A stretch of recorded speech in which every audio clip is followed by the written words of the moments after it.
À vous, la communauté des saints de Rabat,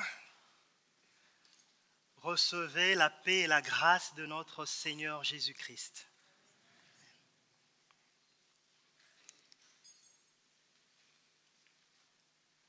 Je nous invite à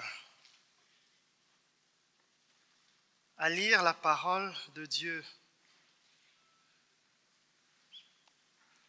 dans la lettre qui a été écrite aux Philippiens, le chapitre 1, du verset 3 au verset 11. Et je ferai la lecture audible dans la version Semeur.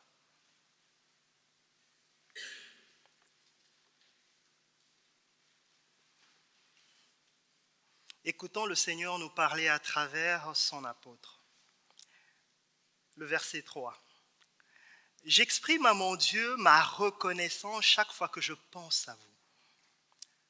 Je prie pour vous tous en toute occasion.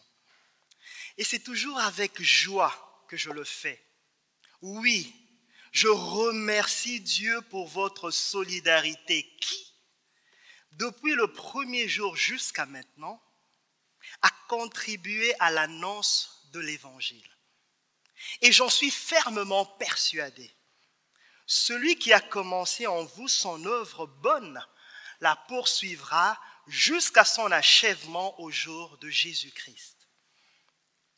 Tels sont mes sentiments envers vous tous. Et il est juste que je les éprouve. En effet, vous occupez une place particulière dans mon cœur, car vous prenez tous une part active à la grâce que Dieu m'accorde, aussi bien quand je suis enchaîné dans ma cellule, que lorsque je défends l'Évangile et que je l'établis fermement. Oui, Dieu m'en est témoin. Je vous aime tous de l'affection que je vous porte en Jésus-Christ. Et voici ce que je demande dans mes prières. C'est que votre amour gagne de plus en plus en pleine connaissance et en parfait discernement pour que vous puissiez discerner ce qui est important. Ainsi, vous serez purs et irréprochables au jour de Christ, où vous paraîtrez devant lui, chargés d'œuvres justes. Ce fruit que Jésus-Christ aura produit en vous, à la gloire et à la louange de Dieu. Amen.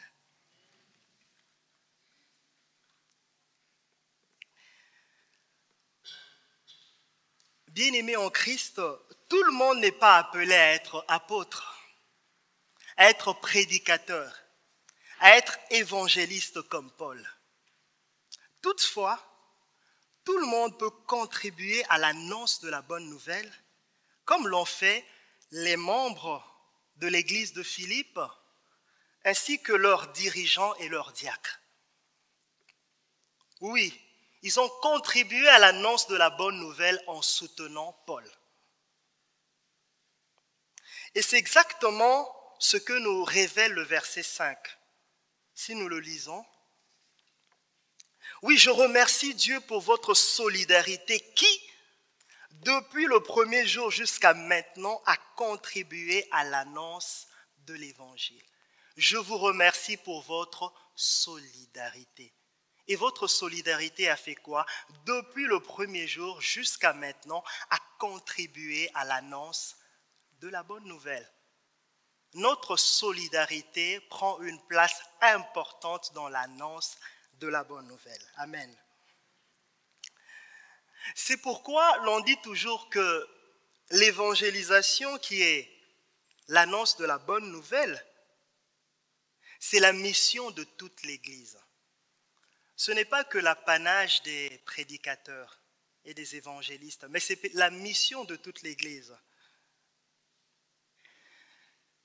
Le lien qui unit le prédicateur, l'évangéliste à l'Église est semblable au lien qui unit le Père, le Fils et le Saint-Esprit.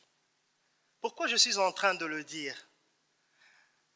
Parce que dans cette chaîne qui aboutit à l'annonce de la bonne nouvelle, vous avez tout d'abord en premier lieu Dieu. Qu'est-ce que Dieu a fait? Dieu a envoyé son Fils. Et après, son Fils a envoyé le Saint-Esprit. Après, le Saint-Esprit a envoyé l'Église. Après, l'Église a envoyé les messagers. Et après, le message a été annoncé à tous. Amen. Donc, avant que l'évangile soit apporté à tous, c'est là le thème de notre trimestre, l'évangile doit tout d'abord être porté par tous. D'où le thème de notre prédication d'aujourd'hui, l'évangile par tous. L'évangile par tous. Et nous allons voir comment est-ce que tous, en tant qu'Église, nous pouvons contribuer à l'annonce de l'Évangile. Alors, pour ceux qui prennent des notes, j'intitulerai cette première partie comme étant l'annonce de la bonne nouvelle, la responsabilité de tous.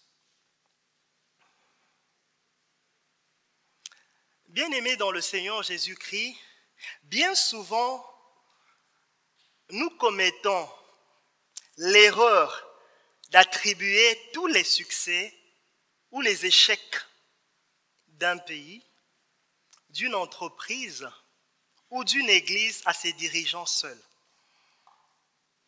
Si ça n'a pas marché, c'est à cause d'un tel. Si ça a marché, c'est grâce à moi. Et nous nous étonnons ensuite pourquoi ces gens-là veulent accaparer la gloire ou le pouvoir. Nous nous étonnons ensuite pourquoi ces gens-là deviennent orgueilleux ou dictateurs.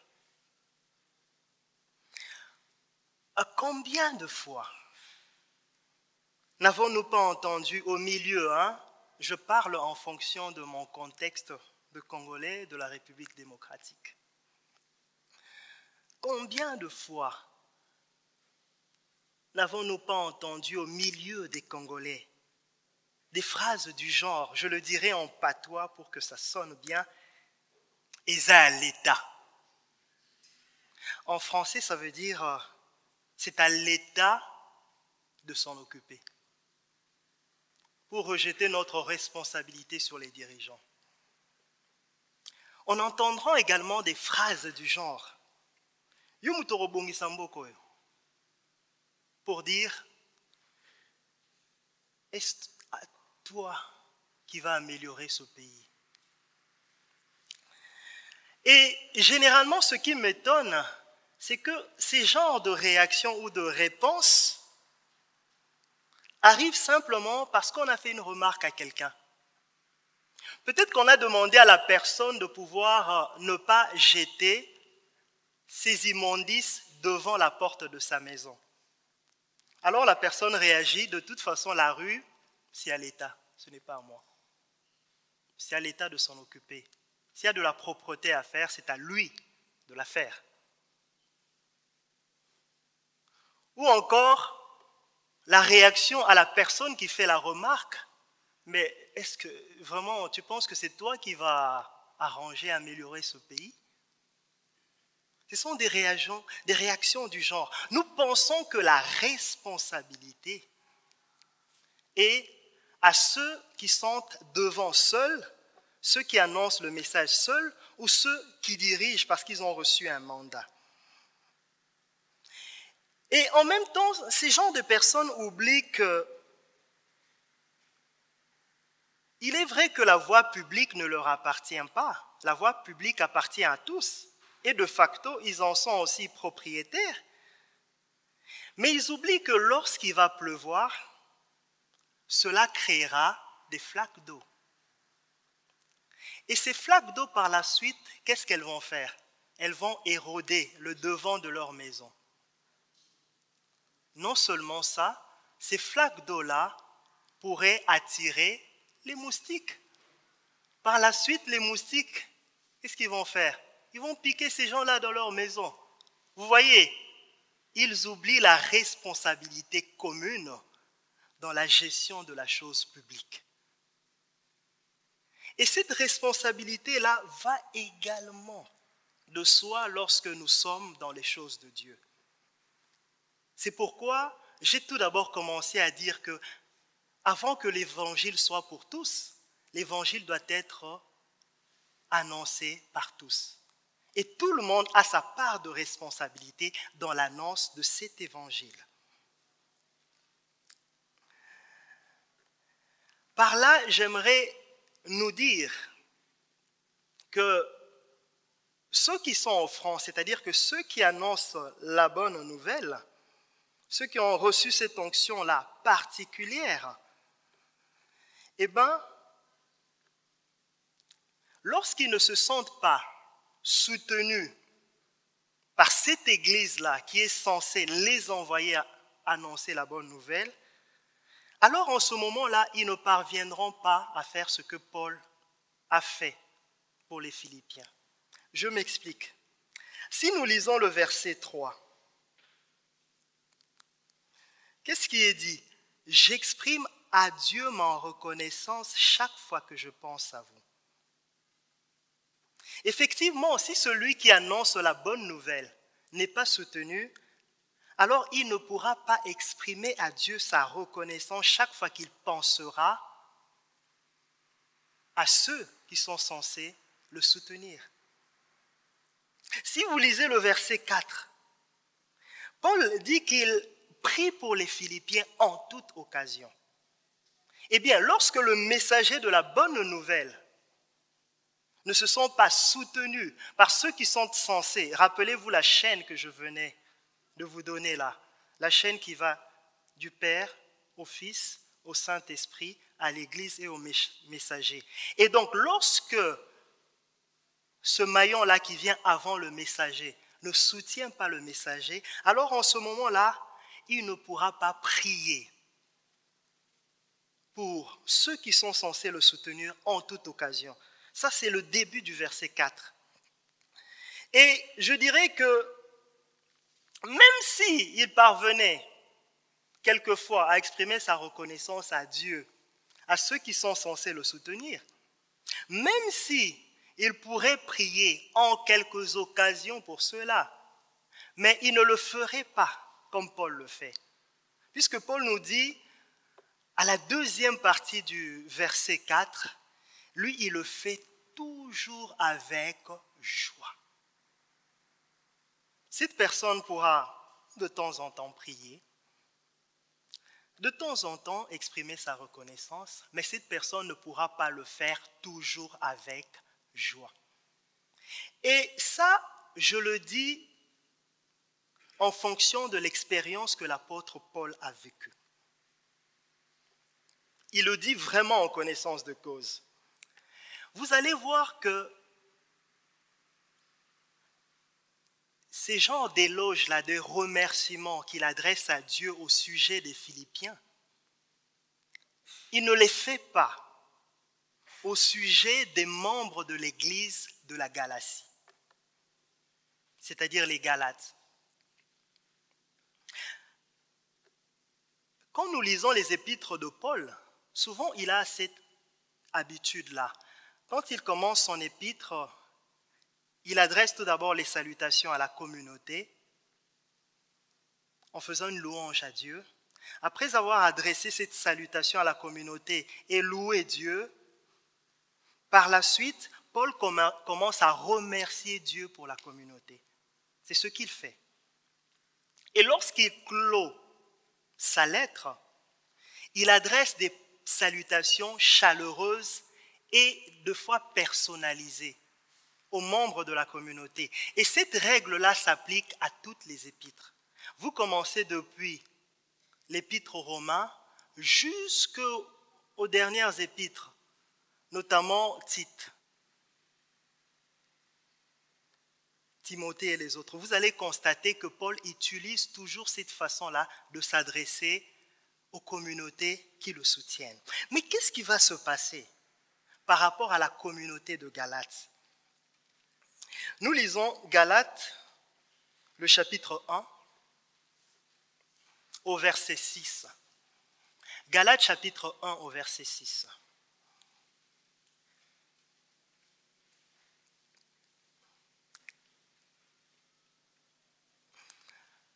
Paul commence sa lettre par les salutations et une doxologie, c'est-à-dire un hymne à la gloire de Jésus-Christ. Après avoir fini les salutations et la doxologie, Paul embraye directement par « Je m'étonne de la rapidité avec laquelle vous abandonnez celui qui vous a appelé par la grâce de Christ pour vous tourner vers un autre évangile. » Salut, Jésus a fait des grandes choses pour nous, mais je m'étonne de la facilité avec laquelle vous vous détournez du chemin de Christ. Est-ce que c'est une bonne façon de commencer une lettre? La personne même qui reçoit la lettre, quand elle lit ces mots-là à son égard, se dit « Oh, là ça sera la chicote dans toute la lettre. » Et c'est comme ça qu'il a commencé l'épître aux Galates. Il a commencé tout d'abord par des reprimandes, alors que dans les autres épîtres, il commence tout d'abord à remercier Dieu pour la communauté qui constitue cette église-là. Mais aux Galates, il n'a pas commencé à le faire. Il a directement commencé à attaquer les problèmes qui étaient dans cette communauté. Et vous allez constater aussi, lorsqu'il va clôturer sa lettre, si nous lisons le chapitre 6, du verset 17 au verset 18, nous allons voir. Il va finir sa lettre par « Désormais que personne ne me cause plus de peine, car je porte sur mon corps les cicatrices des blessures que j'ai reçues de la cause de Jésus. Chers frères et sœurs, que la grâce de notre Seigneur Jésus soit avec vous tous. Amen. » Vous voyez comment est-ce qu'il a fini l'épître Que personne ne me cause de peine, parce que j'ai reçu beaucoup de marques des souffrances que j'ai subies de la part de Christ. Est-ce que vraiment c'est une façon habituelle qu'il utilise pour terminer ses lettres? Non. Parce que il ne se sentait pas soutenu dans la prédication de l'évangile par la communauté de Galatie. Donc, tout ce que je venais de vous dire avant vaut également pour Paul. Mais alors, en ce qui concerne ceux qui passent ici les dimanches pour prêcher, ou encore le conseil presbytéral, vous pensez que ces gens-là pourraient faire leur travail efficacement s'ils ne sont pas soutenus par toute la communauté? Non. Avant que l'évangile soit destiné à tous, l'évangile doit être apporté par tous. Amen. Alors, comment est-ce que justement nous pouvons soutenir, c'est-à-dire contribuer à l'annonce de la bonne nouvelle? Et pour cela, nous allons tout d'abord nous inspirer du soutien que les membres de l'église de Philippe, c'est-à-dire les Philippiens, ont apporté à l'apôtre Paul. Et cela va nous inspirer. Les membres de l'église de Philippe ont tout d'abord commencé par un soutien matériel. Nous pouvons le lire au chapitre 4 de la même lettre. Nous lisons du verset 14 au verset 17.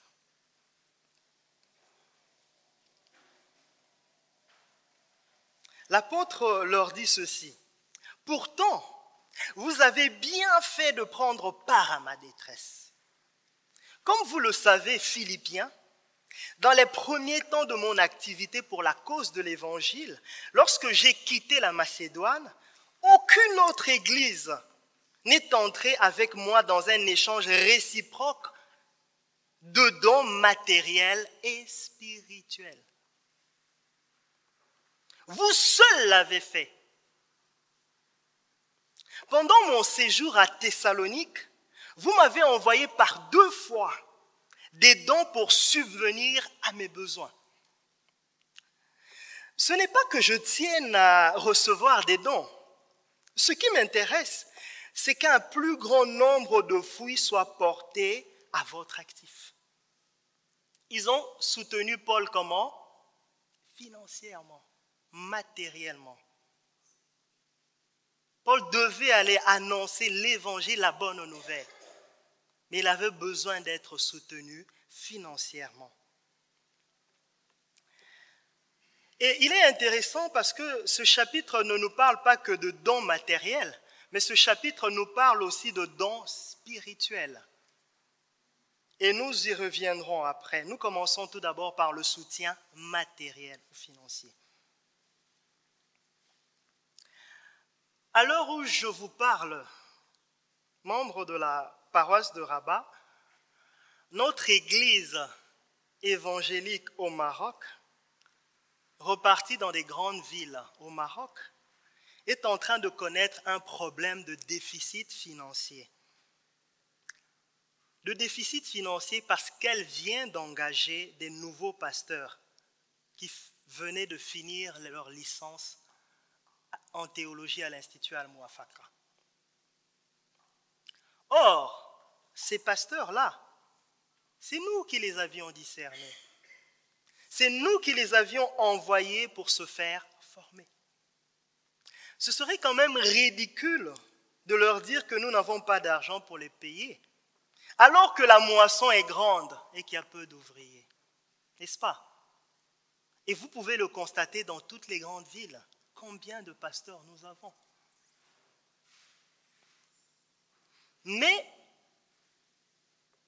dans nos comptes, puisqu'il y a de nouveaux postes pastoraux qui s'ouvrent, il faudrait qu'il y ait effectivement un soutien financier. Parce que ces gens-là, nous les avons discernés et nous les avons envoyés faire quoi? Annoncer la bonne nouvelle.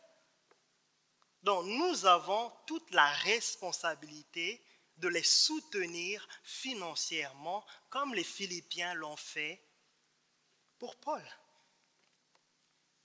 Voilà pourquoi l'Église nationale a lancé une collecte au niveau de toutes les paroisses. Et nous, à Rabat, ce sera le dimanche 13 août. Donc nous ferons une collecte spéciale pour combler le déficit de l'Église, afin que l'Église parvienne à payer nos nouveaux pasteurs. Et personnellement, je sais que les paroissiens de Rabat ont toujours été généreux. Et ça, je loue le Seigneur. Parce qu'à chaque fois que nous nous retrouvons au niveau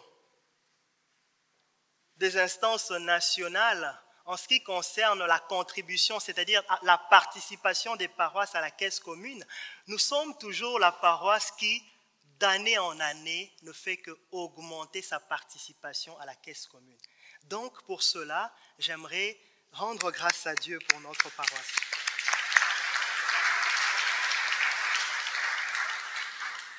Et donc, je nous invite à être encore beaucoup plus généreux. Amen.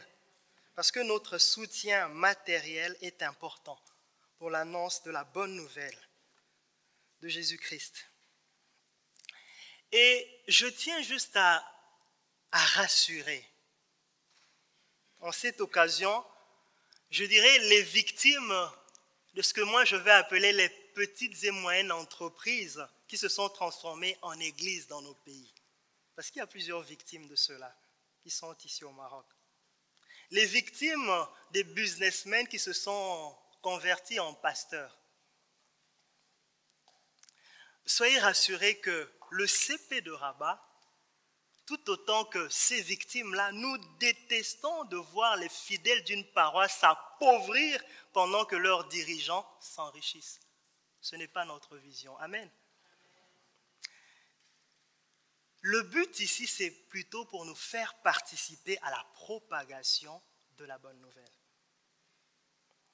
Voilà pourquoi je comprends maintenant. Jésus, bien qu'étant la providence en personne, était soutenu financièrement quand il allait proclamer la bonne nouvelle. S'il ne s'agissait que de pouvoir, par un miracle, avoir de l'argent et être indépendant, Jésus allait le faire, n'est-ce pas? Puisqu'il est tout puissant.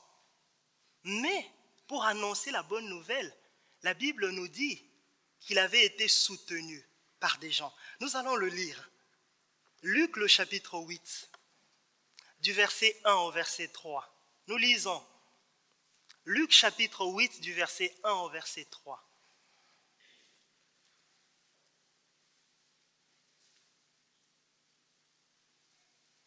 Quelque temps après, Jésus se rendit dans les villes et les villages pour y proclamer et annoncer la bonne nouvelle du royaume de Dieu. Je reprends encore le verset. Quelque temps après, Jésus se rendit dans les villes et les villages. Pourquoi?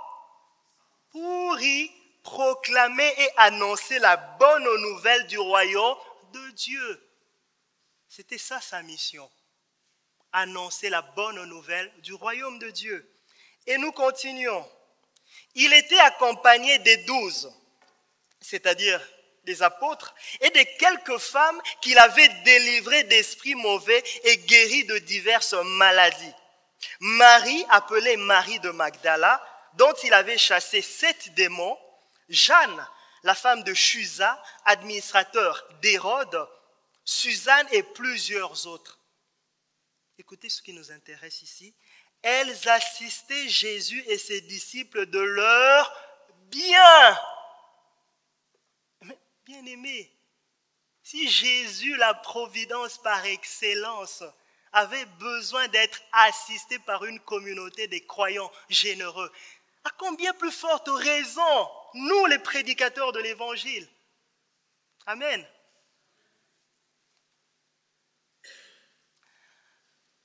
Le soutien, il n'est pas que matériel. Le soutien, il est aussi moral et spirituel. Évangile par tous. Paul nous révèle au verset 7 cela. Nous pouvons relire le verset 7 de notre texte de base, c'est-à-dire Philippiens au chapitre 1. Nous pouvons relire le verset 7. Tels sont mes sentiments envers vous tous. Et il est juste que je les éprouve. En effet, vous occupez une place particulière dans mon cœur, car vous prenez tous une part active à la grâce que Dieu m'accorde. Aussi bien quand je suis enchaîné dans ma cellule, que lorsque je défends l'évangile, que je l'établis fermement. Paul s'adresse aux Philippiens en leur disant: vous prenez tous une part active à la grâce que Dieu m'accorde. Les Philippiens n'étaient pas passifs. Les Philippiens prenaient une place active à la grâce que Dieu accorde à Paul. Et cette grâce que Dieu avait accordée à Paul, c'était quoi? C'était l'annonce de la bonne nouvelle. Donc, en d'autres termes, il est en train de dire que les Philippiens occupent une place de choix dans cette responsabilité de l'annonce de la bonne nouvelle. Alors, comment est-ce qu'ils le font concrètement? Alors, Paul donne quelques éléments qui pourraient nous aider à comprendre comment est-ce que les Philippiens assistaient moralement et spirituellement l'apôtre.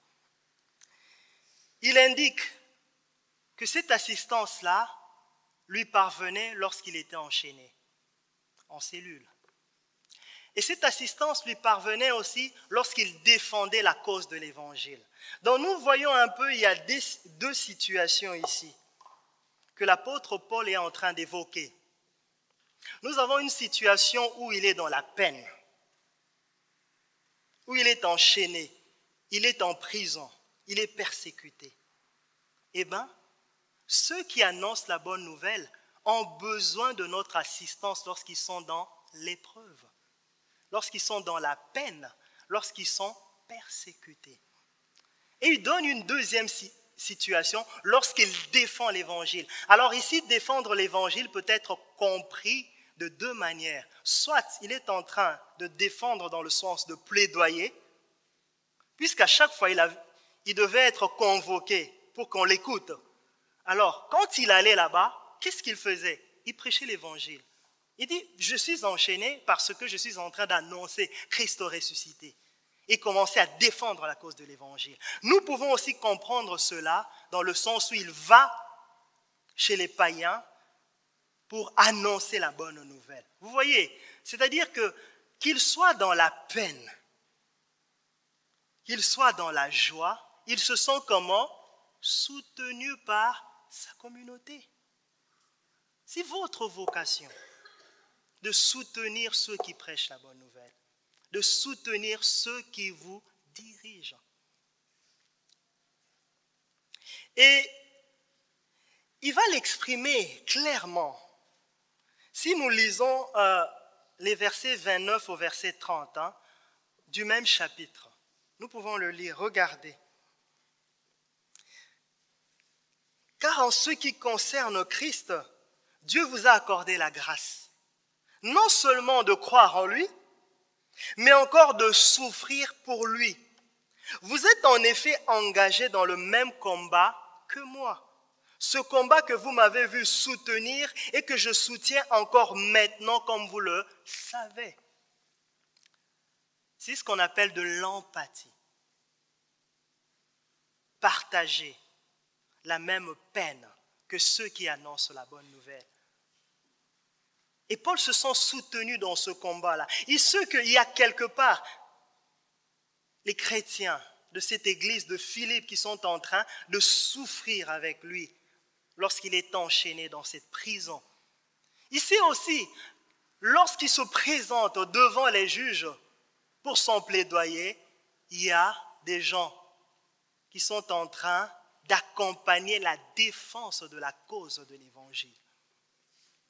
C'est ce que Dieu attend de son Église. Amen. Et ce qui est beaucoup plus fort, ce n'est pas que Paul l'apôtre qui avait ressenti ce besoin-là. Jésus, il avait exprimé le même besoin quand il était en train d'agoniser à Gethsémane avant son arrestation. Matthieu 26 au verset 8. Alors il leur dit, je suis accablé de tristesse à en mourir. Restez ici et veillez avec moi. Imaginez-vous, Jésus, notre intercesseur auprès du Père, il a besoin d'être accompagné par des pauvres humains pour prier ensemble. C'est fort, hein? Mais alors, nous pauvres humains qui annonçons l'évangile, n'avons-nous pas besoin d'être accompagnés par l'église de la communauté lorsque nous sommes dans la peine? En tout cas, chacun de nous connaît sa responsabilité. J'aimerais aussi faire une remarque que Paul avait faite. Soutenir, c'est bien, mais il faut savoir à quoi s'engager. On a parlé du soutien matériel, moral et spirituel. Mais en quoi est-ce que ces genres de soutien-là peuvent être efficaces? C'est ce que nous voulons voir maintenant. Nous lisons le verset 9. Regardez le verset 9. Il est bien de soutenir matériellement, moralement et spirituellement. Mais comment rendre ce soutien-là efficace? En d'autres termes, comment faire en sorte que les fruits escomptés de ce soutien-là soient palpables? comment faire en sorte que l'annonce de la bonne nouvelle puisse emmener les gens à la conversion, à la repentance? C'est ça. Comment rendre ce soutien-là efficace? Il nous le dit au verset 9. Et nous le dit sous forme de prière. Il dit ceci: et voici ce que je demande dans mes prières.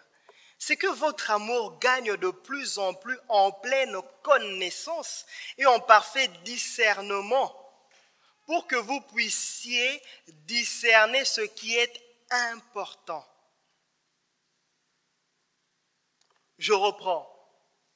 C'est que votre amour gagne de plus en plus en pleine connaissance et en parfait discernement, pour que vous puissiez discerner ce qui est important. Le soutien matériel, moral et spirituel est une marque de l'amour que la communauté exprime au prédicateur. Mais cette marque de l'amour-là doit être empreinte de connaissance et de discernement de ce qui est important. Parce qu'il y en a beaucoup qui se font arnaquer. Parce qu'il y en a beaucoup qui versent leur offrande, leur dîme pour des causes qui ne sont pas des causes de l'Évangile. C'est pourquoi lorsque nous soutenons, il faudrait que nous ayons du discernement de ce qui est important. Nous versons notre argent.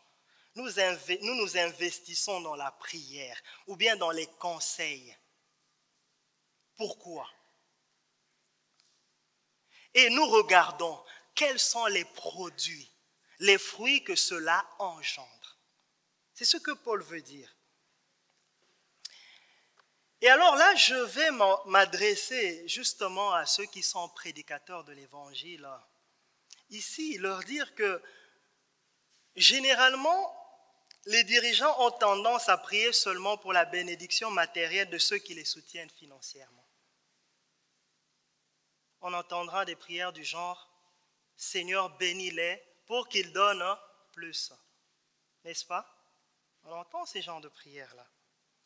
Et j'ouvre une parenthèse pour dire aux membres de la commission accueil, qui sont censés m'écouter, que cette prière de Paul peut vous inspirer dans votre manière de prier pour l'offrande du dimanche.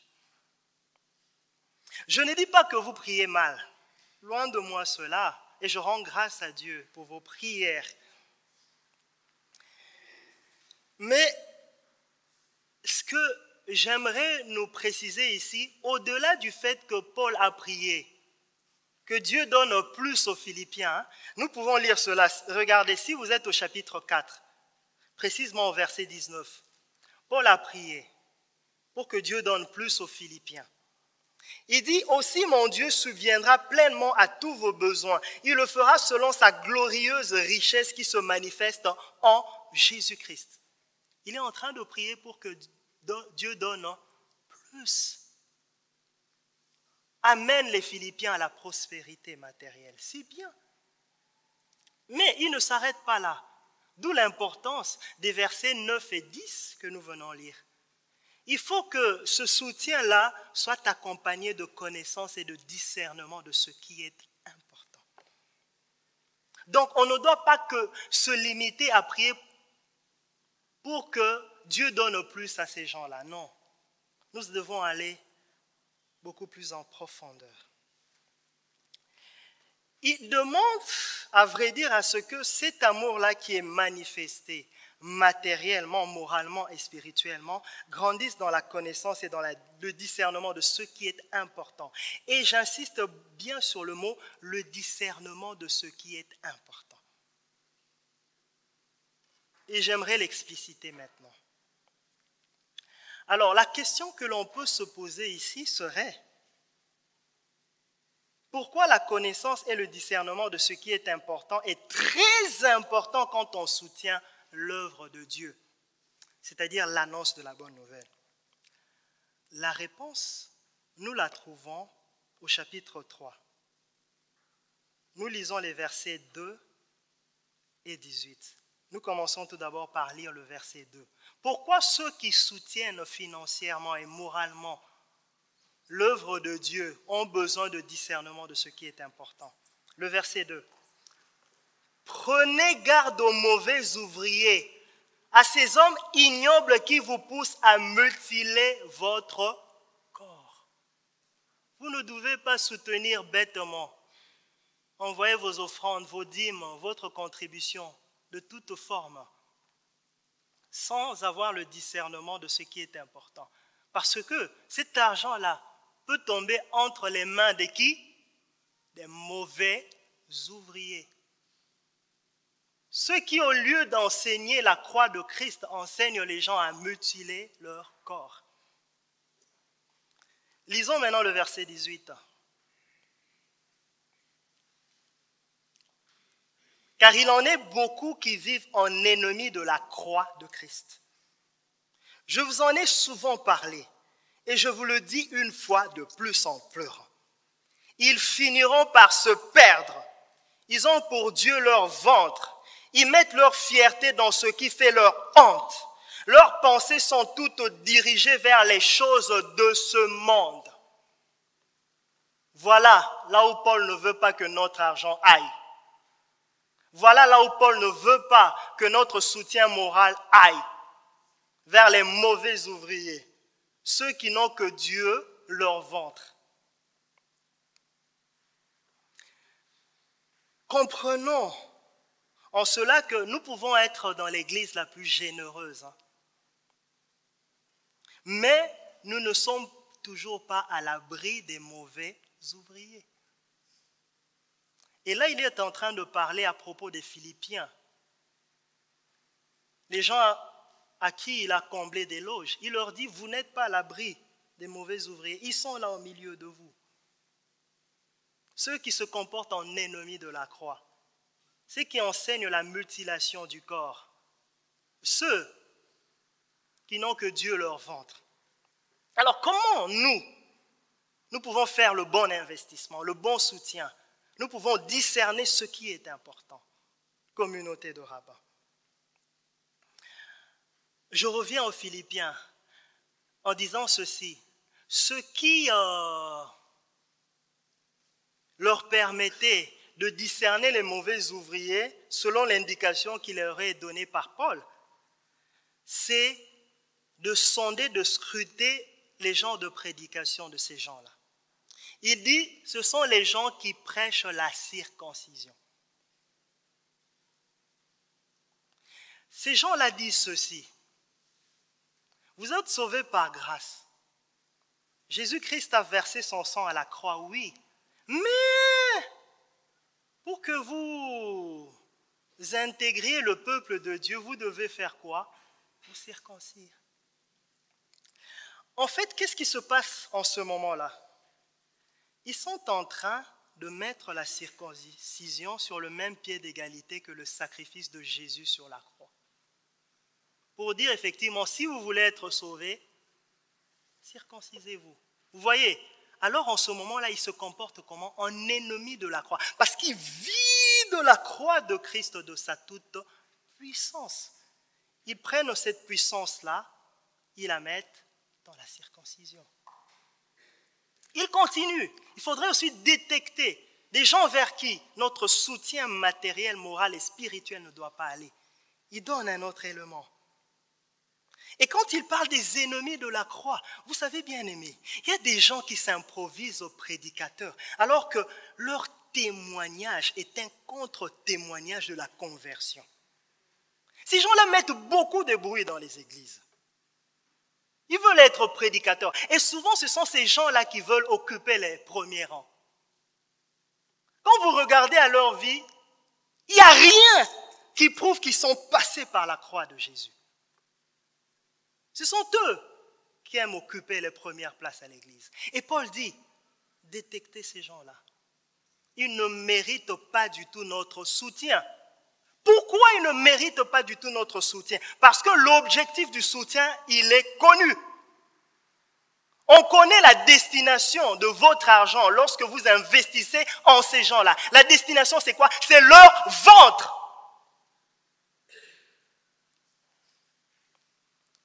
Parce que ces gens-là, au lieu de regarder l'annonce de la bonne nouvelle, qu'est-ce qu'eux, ils regardent? Ils regardent la satisfaction de leurs intérêts personnels. C'est ça, leur ventre. Et Paul dit, il faudrait faire attention, faire le bon investissement par rapport à l'annonce de la bonne nouvelle. Et ce sont des genres de personnes qui vous disent, pour réussir dans tel domaine, vous devez appliquer les 7 clés de ceci. Pour recevoir votre guérison, vous devez verser ceci dans votre corps. Vous devez vous lever à telle heure, faire ceci et cela. Chers amis, l'annonce de la bonne nouvelle, c'est la transformation des gens à l'image de Jésus. Je n'ai pas besoin de dire aux gens, cherche cette clé.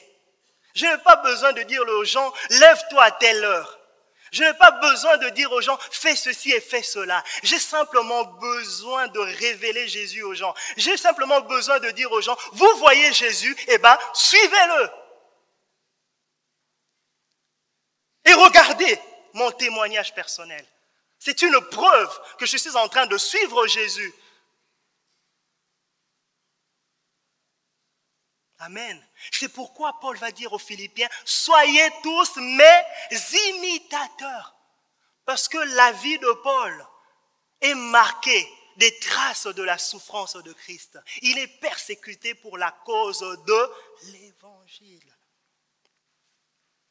Ne soutenons pas les gens qui légitiment le mauvais témoignage dans la communauté. Parce que c'est un investissement à perte. Ne soutenons pas les gens qui visent l'enrichissement personnel que l'annonce de la bonne nouvelle. Amen. Et si nous avons vraiment ce discernement, alors ce qui arrivera, arrivera. Ce qui est dit au verset 11, et je vais finir par là parce que c'est la bonne nouvelle. Paul commence tout d'abord à dire au verset 10, « Vous serez purs et irréprochables au jour de Christ, où vous paraîtrez devant lui, chargés d'œuvres justes. Ce fruit de Jésus-Christ aura produit en vous à la gloire, à la louange de Dieu. » Amen. Soutenons la bonne nouvelle, mais soutenons avec discernement de ce qui est important. Amen. Que Dieu nous enseigne un peu beaucoup plus là-dessus. Amen. Prions ensemble le Seigneur.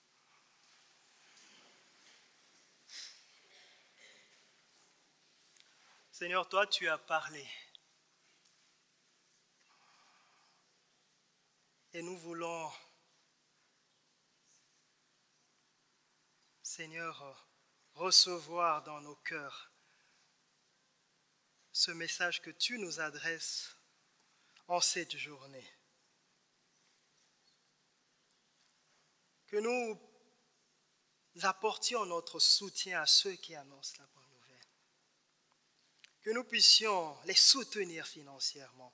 Que nous puissions les soutenir moralement. Que nous puissions les soutenir par notre intercession. Mais Seigneur, nous savons que nous pouvons être généreux, mais nous ne savons pas toujours, Seigneur, vers où nous investissons notre soutien. C'est pourquoi nous avons besoin que notre amour gagne en connaissance et en discernement de ce qui est important, Seigneur. Afin que notre argent, nos prières n'aillent pas dans un ministère qui n'honore pas la croix. Dans un ministère qui privilégie les œuvres plutôt que la bonne nouvelle de Jésus-Christ qui a accompli l'œuvre la plus efficace pour nos vies. Dans un ministère qui privilégie l'enrichissement personnel plutôt que l'annonce de la bonne nouvelle. Donne-nous de pouvoir investir au bon endroit. Et c'est ainsi que nous paraîtrons au-devant de toi, Seigneur, joyeux, parce que tu nous diras, entrez dans la joie de votre Maître, parce que nos œuvres en ce moment-là seraient remplies de justice pour avoir contribué à l'annonce de la bonne nouvelle. au nom de Jésus. Amen. Calvin, let's go.